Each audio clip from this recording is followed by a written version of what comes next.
Turkish Airlines presents Business Africa.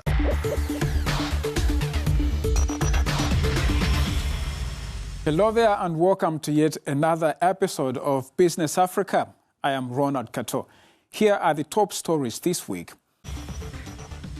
Turbulence in Africa's skies as a global shortage of spare parts is grounding aircraft, affecting especially smaller airlines. In Libya, an aviation engineering student is building an innovative engine modification business, challenging stereotypes and cutting costs for clients in a male-dominated field. Plus, African countries are racing to process minerals locally instead of exporting raw ore. But do the fundamentals exist? Thank you for joining us. African Airlines are grappling with delays and cancellations as a global shortage of aircraft spare parts grounds planes worldwide. The crisis is expected to cost the aviation industry more than $11 billion this year. Across Africa's skies, airlines are battling a global shortage of aircraft spare parts, and the impact is hitting carriers hard. Industry data shows that ongoing supply chain delays in aircraft production and components could cost the aviation sector more than $11 billion in 2025, as backlogs lengthen maintenance times and grounded planes pile up. For African operators, the pain is especially acute. Smaller and regional airlines, already operating thin fleets, are finding it harder to return aircraft to service because essential parts can take months longer than usual to arrive. The knock-on effects are real. Flight delays and cancellations, reduced schedules, and rising maintenance costs that eat into revenue.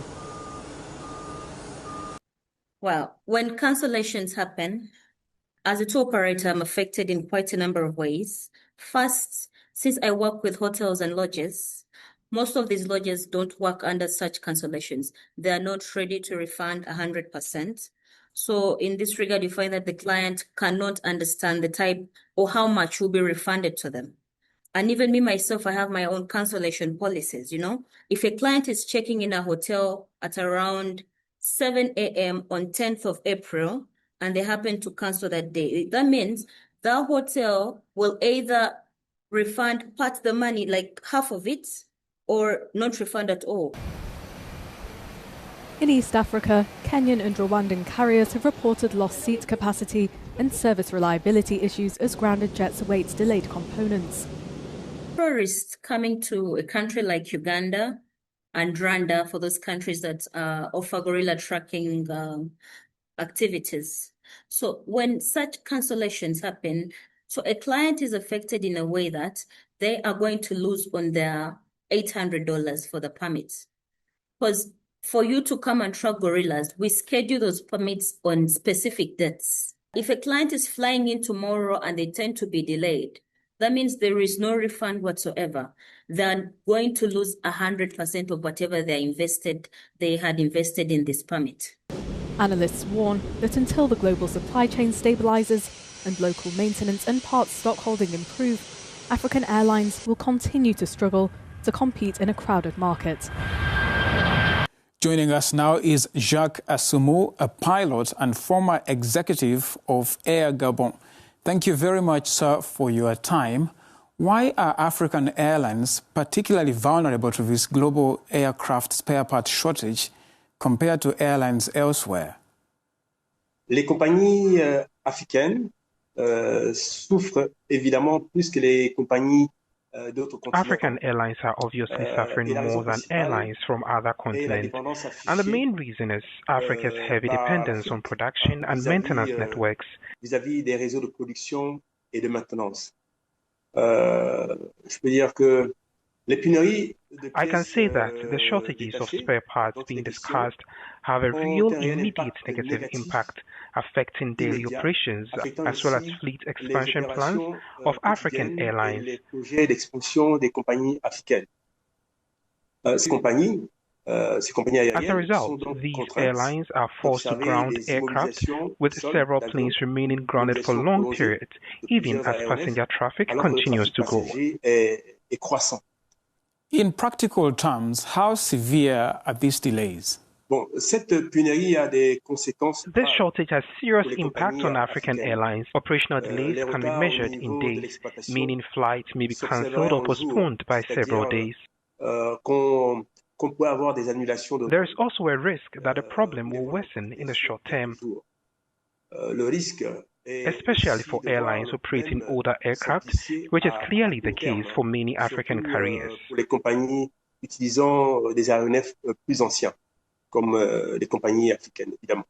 And how is this crisis affecting the competitiveness of African airlines, especially the small operators? Les compagnies africaines ne peuvent malheureusement pas être compétitives. Unfortunately, African airlines are not able to compete with others globally, and their survival is under constant threat. One of the reasons is the use of older aircraft, which increases fuel and maintenance costs. These airlines may need to reduce their dependence by strengthening local maintenance, repair and overhaul capacities, commonly known as MRO. De réparation et de révision, ce qu'on appelle communément MRO. They could also set up shared stocks of aircraft spare parts among several airlines. In addition, they could introduce greater transparency in the supply chain and in access to the pre-sale market.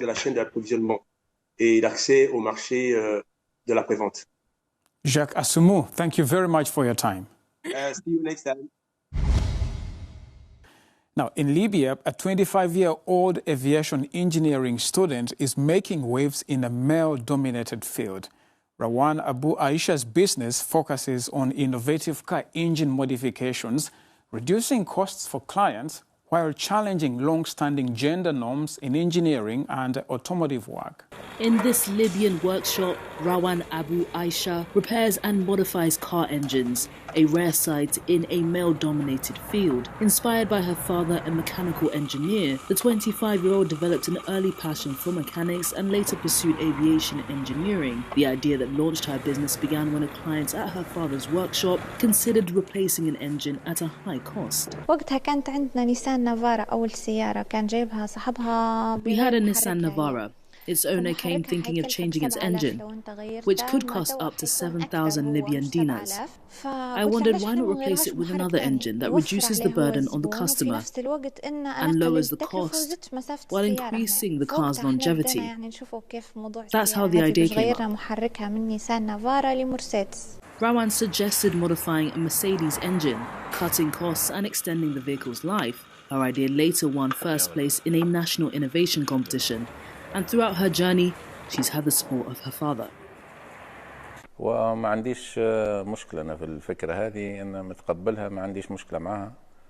I don't see any problem here. What is the problem with a woman that has an idea?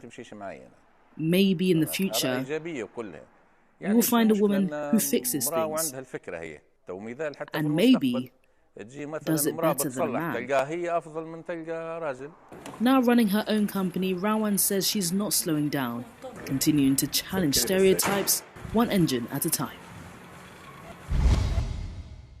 Now, Africa's mining industry is undergoing a radical shift. Nations from Zimbabwe to Namibia are imposing bans on raw ore exports, aiming to spur local industrialization and create higher value jobs. But challenges such as high energy costs, logistical hurdles, and infrastructure gaps remain. Governments are declaring value addition non-negotiable, but experts warn that demanding finished products like EV batteries can be an economic trap if the industrial base isn't ready. Instead, the real opportunity lies in the unglamorous middle steps of the supply chain. Success may mean refining locally into cathodes before thinking about going to cables. If you take a mineral like bauxite, it may mean producing alumina rather than going full scale on aluminium smelting. So I think that the key word here its commercial viability. However, export bans and local content laws can't override market reality. Industrial processing demands cheap, consistent electricity. Industrial electricity in China, for example, will cost roughly around 5 to 8 cents per kilowatt hour, while in many African mining countries, it is between 12 to 25 cents. That means it is cheaper to ship minerals thousands of kilometers away to China rather than refine them next to the mine in Africa. From Indonesia's nickel bans to Chile's lithium controls, resource nationalism is a global playbook. But Southeast Asian successes were underpinned by massive pre-existing investments in power. For African nations to replicate this model in 2026, the focus must shift from signing decrees in parliament to lowering costs on the power grid.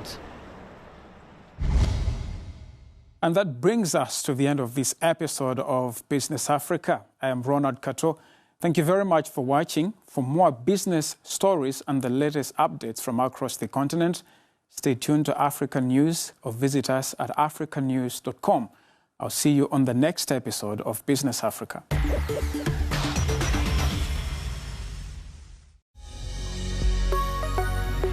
Business Africa was presented by Turkish Airlines.